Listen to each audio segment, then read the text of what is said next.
Boa tarde, bem-vindos a mais um RTV Notícias. Começamos com as principais capas dos jornais de hoje. No Jornal de Notícias, destaca vermelho para os deputados municipais, que são acusados de extorquir famílias de idosos. O título em destaque vai para as universidades privadas, com as propinas em saldo, onde a média da mensalidade ronda os 350 euros. Destaque também para a cidade do Porto. O Centro Histórico cria 2 bolsas para apoiar estudantes do ensino superior. A fotografia em destaque vai para o guarda-redes do Clube das Águias. Podemos ler Super Arthur. O guarda-redes benfiquista defendeu 3 penaltis frente ao Rio Ave na Supertaça e passa de vilão a herói. Notícia também para o Futebol Clube do Porto. Treinador do City confirma Mangalá. Na canoagem, destaque para Portugal com prata inédita em mundiais e ainda no ciclismo. Gustavo Veloso vence a volta. Passamos agora ao Jornal Público. A vermelho, destaque também para Portugal, que fechou com prata os mundiais de canoagem de Moscovo. O título em destaque vai para o BPN, que custou mais de 2,2 mil milhões de euros aos cofres do Estado e até ao final do ano passado. O relatório do Tribunal de Contas revela o impacto da nacionalização do Banco Português de Negócios nas contas públicas até dezembro de 2013, mas os valores finais serão sempre superiores. O destaque fotográfico vai para a Primeira Grande Guerra, a história do soldado que se casou e viveu no campo de batalha. Notícia também para o Benfica, que vence a Supertaça e sacode a crise da pré-época. Passamos ao Jornal I, onde o destaque vai para os pequenos acionistas do BES que recorreram ao Parlamento para serem indemnizados. Notícia também para o BCE, que forçou intervenção do governo do BES. Destaque para a notícia de Carolina, que foi vítima de abusos 2 vezes. Juiz não acredita numa coincidência. Passamos à economia com o Jornal de Negócios. Podemos ler que os senhorios propõem aumentos ilegais. Inquilinos cujos rendimentos subiram estão a ser confrontados com novos aumentos de renda. O governo diz que a lei não o permite. Destaque fotográfico vai para a entrevista a Jorge Reis Novaes, onde se coloca a pergunta: déficit na Constituição teria impacto zero nas decisões. Passamos finalmente ao desporto com o jornal O Jogo. Temos notícia para o Futebol Clube do Porto. Marcano assina hoje. O destaque fotográfico vai para a vitória do Benfica. Arthur, assobiado até aos penaltis, despediu-se a dar a Supertaça às Águias. No Sporting, notícia para William, que sossegou os Leões. São estes os principais destaques de hoje. Passamos às principais notícias. Propinas mais baixas e descontos nas taxas de matrículas são algumas das campanhas que as universidades privadas têm levado a cabo para atrair novos alunos e manter os atuais. Na Universidade Autónoma de Lisboa, os estudantes com mais de 23 anos ou os alunos com cursos inacabados e que têm o objetivo de os terminar, é oferecida a taxa de matrícula e inscrição, um valor que atinge quase os 400 euros. Para os que acabaram de sair do secundário, com uma nota média de candidatura ao ensino superior igual ou acima dos 13 valores, a Universidade oferece um desconto de 50% no valor das propinas. Na Lusíada de Lisboa há uma campanha para antigos alunos e familiares que pode chegar aos 30% do valor das propinas. Os novos alunos que não tenham qualquer grau de parentesco que os liguem à instituição têm também descontos nas inscrições e matrículas. A Faculdade de Filosofia de Braga faz este ano 65 anos e por isso oferece um desconto de 75% no valor das propinas para todos os alunos saídos do secundário que se matriculem no curso de Filosofia. Numa altura em que são os estudantes a mais recente aposta, é preciso cativar de forma a contrariar a descida do número de alunos que se candidatam ao ensino superior. Um camionista português está desaparecido. Há 8 dias que a família o tenta contactar, mas sem qualquer sucesso. Um camionista de Braga está desaparecido desde a semana passada. A família perdeu-lhe o rastro quando fazia o transporte de mercadorias da Noruega para Barcelona, cidade onde já deveria ter chegado há quase 8 dias. Desde então, a família nunca mais teve qualquer tipo de informação. A mulher do camionista chegou a tentar contactá-lo por 2 vezes e viu as chamadas serem rejeitadas. O motorista seguia num caminhão da marca Volvo com a matrícula 38 BG 71 com reboque verde claro de matrícula BR 7854. Os familiares apelam às empresas transportadoras para que peçam aos seus motoristas para que sempre possam procurem a viatura nas áreas de serviço. Se vai para a praia, tenha cuidado onde coloca o seu chapéu de sol. pode ser multado se o colocar à frente de áreas alugadas. A informação foi avançada pela porta-voz da Autoridade Marítima Nacional. Engane-se se pensa que pode colocar o seu chapéu de sol em qualquer área das praias portuguesas. Até hoje, alguns banhistas tinham dúvidas relativamente ao uso da área balnear. Por isso, fica agora a saber que, de acordo com a legislação que está atualmente em vigor, há uma área específica para as pessoas que levam o seu chapéu de sol e outra para as que alugam um. Se quiser apanhar banhos de sol na linha reservada aos concessionários, saiba que terá de abdicar de uma boa sombra, já que apenas pode usar a sua toalha. O comandante da Autoridade Marítima Nacional explicou que os concessionários podem ocupar 30% do espaço disponível no areal para a colocação de chapéus para alugar, não excedendo 50% da frente de praia. Agora já sabe, se não quer ser multado em plenas férias e em pleno areal, respeite as instruções das autoridades marítimas locais. Duas universidades norte-americanas comprovaram que afinal julgamos os outros muito antes de sabermos quem são. Por isso esqueça o ditado que diz que não se deve julgar um livro pela capa. A teoria de que as pessoas que mais inspiram confiança são aquelas que têm sobrancelhas altas e maçãs do rosto proeminentes foi avançada por dois investigadores após mostrarem a um grupo de participantes fotografias de rostos de pessoas reais e fotografias de rostos gerados por um computador. Na segunda parte da experiência, os investigadores mostraram as mesmas imagens, mas apenas por 30 microsegundos. Logo a seguir, a imagem era tapada com uma máscara que impedia as pessoas de processarem o rosto, mas o cérebro conseguia. Os investigadores descobriram que zonas distintas da amígdala cerebral, situada no lóbulo temporal, eram ativadas conforme os juízos de valor. O que é que prova? Que o cérebro julga as pessoas muito antes de sabermos quem são ou o que fazem. Há um sinal de trânsito que nos faz parar nas estradas há mais de 60 anos. A sua forma octogonal e o contraste da cor vermelha com o stop escrito em letras brancas são feições conhecidas mundialmente. Há 60 anos atrás era mais do que difícil regular as cedências de passagem, mesmo antes de haver automóveis, até que surgiu alguém com a ideia brilhante de mandar parar os carros. A ideia surgiu em 1954 nos Estados Unidos, que desde então obriga os automobilistas a pararem em cruzamentos e entroncamentos. O sinal nem sempre existiu e nem sempre teve a forma octogonal. Mas as ruas caóticas, antes mesmo da existência dos carros a motor, levou a que em 1900 fosse sugerido pela primeira vez a colocação de sinais stop nas principais estradas. No entanto, o primeiro stop surgiu apenas 15 anos depois e era quadrado e branco. E agora a pergunta, mas afinal de onde veio a forma octogonal? Em 1923, também nos Estados Unidos, surgiu a ideia de que quantos mais lados um sinal de trânsito tiver, maior o perigo que representa. Mas em Portugal, os sinais de stop assumiram durante muito tempo a forma redonda, como um sinal de proibição, dentro do qual havia um triângulo invertido, sinal de perigo, inscrevendo-se aí a palavra stop. A cor vermelha surgiu por estar associada à ideia de parar.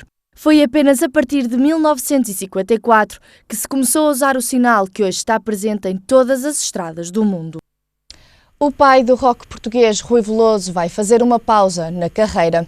O cantor do êxito Chico Fininho está desiludido com o estado do país. Aos 34 anos de carreira, Rui Veloso despede-se dos palcos. Numa entrevista ao Diário de Notícias, o cantor de êxitos como Chico Fininho e Não Há Estrelas no Céu diz que vai parar por algum tempo. Não é o adeus definitivo, mas não vai agendar concertos para os próximos tempos. Rui Veloso despediu-se da banda que o tem acompanhado. O cantor portuense diz-se desiludido com a situação do país e lamentou o estado a que o setor cultural chegou. Critica ainda a busca do sucesso promovida por alguns concertos televisivos. O pai do rock português já foi por 2 vezes condecorado por presidentes da República. Ficamos agora com o nosso comentário habitual. Albino Almeida, boa tarde e bem-vindo ao RTV Notícias. Bem. Podemos começar com a primeira fase de acesso ao ensino superior, que encerrou com mais de 42 mil candidaturas, quase mais 2 mil alunos do que no ano passado. Já é uma boa notícia. É especialmente se confirmar que estes alunos chegarão ao final da frequência, não é? Porque nós temos chamado a atenção e temos todos visto que ao longo do ano muitos alunos desistem. E esperemos que este ano haja mais cuidado em mantê-los nas universidades e eu aproveito para dizer que são conhecidos os pacotes que as universidades já há muitos anos têm, as privadas, em relação a descontos e condições específicas de frequência, muitas vezes até protocolos assinados com instituições do tipo sindicatos, confederações, etc., cujos filhos podem frequentar, querendo, as universidades privadas com descontos especiais, que vão desde a redução ou até a eliminação das propinas, até ao desconto na frequência e formas de pagamento que são adequadas a cada caso. De resto, à semelhança do que acontece nas escolas dos ensinos básicos e secundários também privados, onde isto já há bastantes anos que é assim, maiormente desde 2010. A propósito disto, 2 notas. Uma primeira para pedir aqui aos nossos amigos da televisão que corrijam aquele há 60 anos, porque de facto o sinal, já decorreram 60 anos que aquele sinal nos faz parar. Como decorreram, A é com H e não sem H. E porque estamos a falar de educação, quem puser os guarda-sóis na praia não devia só ser multado por colocá-los em sítios onde estão as barracas concessionadas.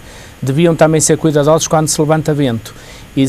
Eu tenho 2 casos este ano de guarda-sóis que foram negligenciados, as pessoas deixaram-nos espetados na areia, foram tomar banho ou afastaram-se deles e eles voaram e, nomeadamente num caso, deixou uma pessoa quase cega e, portanto, aproveito de facto de estar aqui a falar no vosso canal para chamar a atenção para a negligência com que as pessoas abrem os guarda-sóis, os abandonam e, portanto, penso que andaria bem o país se, nomeadamente as seguradoras, se apurassem de facto como é que as pessoas fazem uso deste bem precioso na praia, mas que muitas vezes é abandonado e negligenciado à forma como fica posto no chão. Há pessoas até que vão almoçar, deixam os guarda-sóis na praia, depois voltam e não sabem o que é que pode acontecer. Exatamente, e portanto quero alertar, porque nenhum de nós, certamente, qualquer um de nós de resto, poderia imaginar o que é estar tranquilamente na praia, levar com um guarda-sol em consequência disso ficar cego ou praticamente cego, como aconteceram a 2 pessoas este ano. Isto não se ouve falar nos nossos jornais, mas aproveito aqui para o dizer, tocou perto e nestas coisas quando podemos até dizer que é uma relação de 1 para 1 milhão, o problema é que perante a pessoa em concreto é uma tragédia e portanto não interessa a estatística, interessa aqui chamar a atenção. Eu aproveito de estar aos vossos microfones para o fazer. Muito bem. Continuando no assunto dos estudantes, considera que a crise, a falta de dinheiro pode ser um motivo para eles abandonarem o curso a meio do ano? Ainda ontem, justamente, ou por outra, no sábado, um jornal de grande circulação chamava a atenção que eram 38% dos estudantes que abandonavam. Portanto, quando nós estamos a ver aqui uma inscrição de 42 mil estudantes, se aplicarmos este número, nós poderemos ter o risco de ter 14 mil estudantes durante o ano a não conseguir terminar as universidades, os seus cursos, e, portanto, isto é preocupar o país, porque sem essa qualificação, muitos deles seguramente não almejarão qualquer tipo de colocação nos tempos próximos. Ainda que tenha havido um aumento das candidaturas, a verdade é que também o número de vagas foi menor, certo? Exato, pois que isto é como tudo na vida, não é? Se nós diminuirmos o tamanho de uma vasilha e continuarmos a colocar lá a mesma quantidade de água, provavelmente vamos achar que finalmente a vasilha está cheia, não é? Exatamente. Penso que é um pouco essa a tática do Ministério, gerida como é por um Ministro que é hábil nestas coisas. Portanto, não há nada como diminuir o tamanho do recipiente para depois dizer que, mantendo a quantidade de água que estava lá dentro, ele já está a ficar cheio. Muito bem, dos alunos passamos para os desempregados. Foi notícia que o desemprego está a baixar, mas não é para todos, porque os desempregados que estão sem trabalho há mais de 2 anos, esse número subiu. Claro. Isto tem a ver com o que eu dizia há pedaço em relação aos jovens que não terminam o ensino superior. De facto, jovens que não atingem o ensino superior ou que não o terminam, dito de outra maneira, ficam no limbo. Não têm nenhuma qualificação que os habilite especialmente para uma qualquer via de trabalho. Ou seja, têm demasiadas habilitações para determinados postos de trabalho, têm insuficiência de habilitações para outros. É, portanto, necessário o país fazer aqui um esforço de qualificação dos seus jovens, sabendo nós que mais do que mão de obra, as indústrias e o desenvolvimento económico do futuro vai pedir cabeças de obra. Quer dizer que são pessoas que têm que ser capazes de aprender ao longo da vida, de lidar com as tecnologias de informação e conhecimento e, ao mesmo tempo, serem capazes de ter competências de cidadania, de trabalho, entreajuda, cooperação, disponibilidade, pontualidade, enfim, tudo competências que o trabalho nas universidades e nas escolas e o reconhecimento das competências também ajuda na entrada do mundo do trabalho. Eu presumo que estamos naquela faixa etária que Portugal tem a obrigação de cobrir até 2020, que é a famosa Objetivos 2020, em que nós nos propunhamos dar pelo menos uma formação superior ou equivalente aos jovens entre os 25 e os 34 anos que a não tivessem. Estamos muito longe disso e provavelmente a perder como estamos aqueles que ainda estão em idade de o fazer no tempo certo, estaremos a caminhar para uma catástrofe a breve prazo. É um mau caminho. Aliás, as pessoas que vão ficando cada vez mais tempo no desemprego são aquelas que ficam com menos disponibilidade e até com menos energia para procurar trabalho. Acaba por ser um círculo vicioso. Sem dúvida, os sociólogos falam-nos muito sobre a autoestima que as pessoas perdem quando estão desempregadas há muito tempo, num duplo sentido. Primeiro, o sentido da sua inutilidade perante a sociedade. E depois, a páginas tantas, também o sentido da sua própria inutilidade na busca de trabalho. Isto conjugado dá, de facto, uma incapacidade anímica e psicológica e social até, das pessoas encontrarem emprego e também lhes diminui a capacidade de acreditar que seriam capazes de abordar qualquer emprego. Eu lembro que há muitos anos que o ex-reitor da Universidade do Porto dizia que um aluno do ensino superior moderno é um aluno que tem uma abordagem superior ao mercado de trabalho. Isto diz muito daquilo que está a acontecer aos outros, ou seja, nem sempre o trabalho decorre de emprego dependente, pode ser emprego independente, mas para isso é preciso competências, é preciso uma grande capacidade de arriscar, é preciso uma grande fé em si próprio, nas suas ideias. Algumas ideias dão excelentes negócios e, portanto, desse ponto de vista, temos quase tudo por fazer neste país à beira-mar plantado. Portanto, ainda há um longo caminho Há um longo caminho, exatamente, e se as estatísticas servirem para alguma coisa é para dizer que a melhor maneira de recuperar o tempo perdido é não perder mais tempo nenhum, e eu espero que sejam tidas a sério neste sentido. Muito bem. Albino Almeida, relativamente à greve de sábado na TAP, que deu muito que falar, o porta-voz da TAP diz que as operações estão normalizadas, 70 voos da TAP não foram efetuados, mas 80% da sua operação foi garantida. Portanto, estamos até a falar de uma boa percentagem que se manteve garantida no sábado, apesar da greve. Sim, em primeiro lugar, duas notas. Já falamos aqui neste jornal da falta de estratégia da administração que impede a gestão da TAP de fazer o que é certo. Como o governo não sabe o que é bem para a TAP, que tem a administração da TAP, tutela a administração da TAP e não sabe o que é bem para a TAP, naturalmente a gestão não sabe fazer o que é certo, ou não pode fazer o que é certo.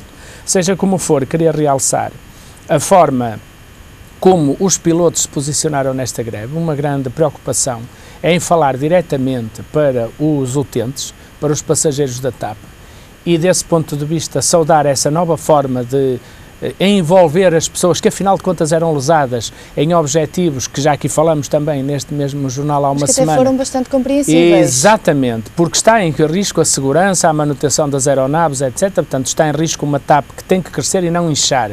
Como dizia muito bem alguém ligado à transportadora, penso que até o próprio líder do Sindicato dos Pilotos dizia e bem que todas as pessoas que incham estão doentes, as pessoas que crescem são saudáveis.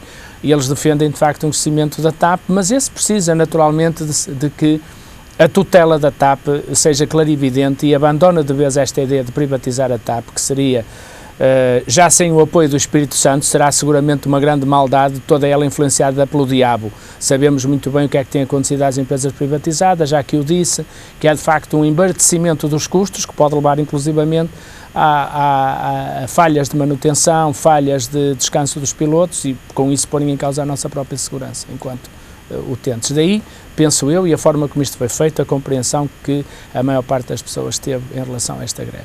Considera que a TAP, hoje em dia há várias companhias aéreas low cost, considera que a TAP está a tentar também fazer uma espécie de tentar chegar aos melhores preços de acordo com as outras companhias low cost? Acha que isso será possível até? Eu diria o seguinte, quero aqui realçar que vejo com simpatia uma proposta feita pelo líder do Partido Socialista relativamente à TAP poder ser uma companhia da lusofonia. Eu acho que isso tinha todo o interesse do ponto de vista em que nós somos uma comunidade de países de língua oficial portuguesa e, portanto, de alguma maneira, muitas das questões da TAP a serem abordadas dessa forma permitiriam que voássemos no continente, fora do continente, médio e longo curso, como são os países maiores da lusofonia, poderíamos voar em maiores condições de segurança, sejam os portugueses, sejam os oriundos dessas paragens. E, portanto, acho que esse é um caminho muito sério a explorar. A TAP, de facto, deve procurar, não creio que o combate só se possa fazer, portanto, isto seria uma orientação estratégica para a TAP, por parte da tutela pública, mas acho que a TAP se deve afastar, deve procurar copiar as companhias de bandeira que têm vindo a fazer coisas diferentes. Tem associações com empresas low cost para determinadas rotas, onde é admissível que o low cost possa funcionar, nomeadamente as rotas de chamados pequeno curso. rotas que funcionam muito na base do turismo e essas coisas, podem haver alianças. Aliás, a TAP já esteve na Aliança Star e, portanto, já tem experiência de se aliar, eventualmente, com uma companhia de low cost que possa fazer em parceria com a TAP alguns voos, deixando outros que também podiam ser adquiridos nessas companhias de low cost para voos de caráter diferente. Portanto, de alguma forma, o mercado é o mesmo, os utentes são os mesmos. A vantagem aqui é justamente fazer uma viagem mais barata, mas eu creio que há outros caminhos do que o embarcamento à pressa, digamos, dos custos, dos fatores de produção de uma companhia como a TAP, que nos pode custar bastante caro. Mas acha que esta greve vai levar a algum lado, a mudanças da Olha, empresa? Aparentemente já mudou. Quer dizer, a empresa comprometeu-se a pagar melhor horas extras e a compensação do trabalho extraordinário que os pilotos fazem. Mas eu creio que isto não termina aqui. Espero que os pilotos continuem e bem. Gostaria que isto acontecesse noutras classes e pode servir de inspiração à batalha dos pilotos, e bem, a preocupar-se com aquilo que acontece antes de um voo e depois de um voo. Porque é aí muitas vezes que estão as razões da nossa insegurança.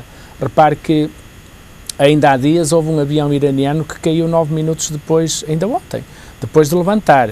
Normalmente as companhias onde há uma manutenção e há uma atenção séria aos problemas das aeronaves, ainda há dias também aconteceu um avião que recuou, abortou uma viagem, interrompendo-a e voltando atrás, por desconfiar que os pneus não estariam eventualmente a não responder da melhor forma. Portanto, se nós começarmos a esquecer que estas coisas acontecem, provavelmente iremos aumentar a sinistralidade dos voos e, podendo ser mais barato para todos, eu estou convencido, continuo a dizê-lo, embora isto seja do ponto de vista mais teórico do que prático, porque infelizmente todos nós temos um preço, é aqueles que os outros estão dispostos a pagar pela nossa vida. Cada vez que a TAP baixa os custos, provavelmente está a baixar o valor da própria vida dos seus passageiros. A TAP e as outras, portanto, o low cost tem que ser muito bem trabalhado, tem regras muito específicas e que podem ser partilhadas, porque no low cost há limitação de bagagem, não há refeições a bordo, isto pode ser partilhado. O que não me parece é que possa ser abandalhado, que é uma coisa completamente diferente, depois todo o trabalho tem que ver com os pilotos e tem que ver com a manutenção das aeronaves. Muito bem. Passemos à nossa cidade do Porto, que continua nas bocas do mundo. Ainda bem. Para além de ter sido eleita para melhor destino europeu, também está referenciada no ranking das melhores esplanadas. Eu penso que a palavra inovar para a cidade do Porto seja a melhor para descrever todo este destaque a nível internacional. É verdade, sabe, envolvido como estive numa luta autárquica que me levou a presidir a Assembleia Municipal de Gaia, logo na altura, falando com o atual Presidente da Câmara de Gaia, nós olhávamos para modelos como Madrid e Barcelona e Bolonha, como exemplo, Milão também, como exemplos de cidades que está ligado a um forte tecido empresarial, mas está ligado também a uma aposta muito séria no turismo e na inovação gastronómica. Ora, nós temos aqui vinho, temos aqui boa comida, como é sabido, temos aliás um cluster fantástico, porque temos uma cidade bonita, que é o Porto, ladeada por duas cidades não menos bonitas, que é Matosinhos e Gaia, sendo que Matosinhos tem provavelmente uma vantagem na gastronomia e Gaia uma vantagem por ter o vinho do Porto. Ora, que melhor cluster poderíamos nós ter do que este, que se chama Frente Atlântica, que justamente beneficiará sempre a cidade do Porto, porque, como é normal, em todos os países do mundo, nós quando vamos a um seminário e sabemos que a próxima edição de um seminário médico ou de um seminário de engenharia ou de arquitetura vai verificar-se, por exemplo, em Gaia ou em Matosinhos, o normal é dizer-se para o ano estamos no Porto, no sentido mais amplo de uma região. Não no sentido da cidade propriamente dito, mas de uma região. Naturalmente que quando nós vemos algumas ruas do Porto que antigamente não tinham nenhum tipo de movimentação, estou-me a lembrar de algumas áreas da baixa da cidade, que ganharam esplanadas, numa praça que, em princípio, poderá até vir a ter menos trânsito. Mas, enfim, apesar do trânsito, diria, ganharam esplanadas em zonas nobres, algumas confeitarias e pastelarias com centenas de anos. E eu acho que isso só pode militar a favor de uma cidade onde as pessoas queiram vir mais vezes porque são bem acolhidas e, portanto, para mim é uma satisfação. Sim, dizem até que o que os estrangeiros mais gostam nos portugueses é a simpatia, é a forma como acolhem, é a gastronomia, no caso do Porto, o vinho do Porto. São tudo fatores que ajudam a todas estas distinções. Eu acho que nós temos várias coisas que podemos oferecer com grande mais-valia. Primeiro, quem nos visita certamente gostará de provar vinho do Porto. E depois, a maior parte das pessoas que nos visitam gostam do café. Para dar um exemplo simples, que é, nós agora verificamos isso nas iniciativas culturais nas autarquias. é absolutamente decisivo para dinamizar um evento cultural, ter umas mesas onde as pessoas possam juntar a cultura com a gastronomia. Uma coisa era estar numa romaria de pé, a assistir aos ranchos ou a assistir às sociedades filarmónicas, outra coisa completamente diferente é fazê-lo sentado numa mesa onde se pode pedir uma cerveja, um café, um copo de vinho do Porto e estar ao mesmo tempo a usufruir. Eu acho que os eventos culturais, até no interior do país, estão a ganhar esta dimensão de juntar cultura, gastronomia e descanso, lazer puro, que é estar sentados, sem mais, e acho que esse é o bom caminho. A moda, as belas paisagens, o conforto, tudo isso chama as pessoas para visitarem a cidade do Porto. Sim, sim, e eu acho que o Porto, isto está a ser já feito, o Porto também pode servir digamos, de placa giratória para que as pessoas, na segunda vez que venham ao Porto, possam, tendo fruído da cidade, ainda há dias o meu amigo Germano Silva lançava um livro Andar a Pé no Porto, há já de facto grandes incentivos a conhecer o Porto a pé, mas quem diz o Porto diz Gaia ou diz Matosinhos, mas há seguramente também uma plataforma que pode funcionar para convidar as pessoas a ir ao Douro, para convidar as pessoas a conhecer outras realidades dentro da área norte, que eu acho que estão a ser apoiadas, as serras, a iniciativa, por exemplo, de toda a zona económica de Baião e anexas que estão a fazer uma promoção agressiva até nos jornais semanários das ofertas que têm, Tormos, por exemplo, onde bebeu o S. de Queiroz, em Baião, outras, Sinfãs, outras iniciativas, aliás o Balabrão é no Douro, o famoso Balabrão, onde foi alguns filmes do Manuel Oliveira. Por isso, eu acho que tem havido esta sinergia e que eu estou convencido que o cluster do turismo, como aliás Michael Porter nos ensinou há muitos anos atrás, não é despiciente para o país em conjunto com o vinho, a cortiça, os bens naturais que nós temos, o sol.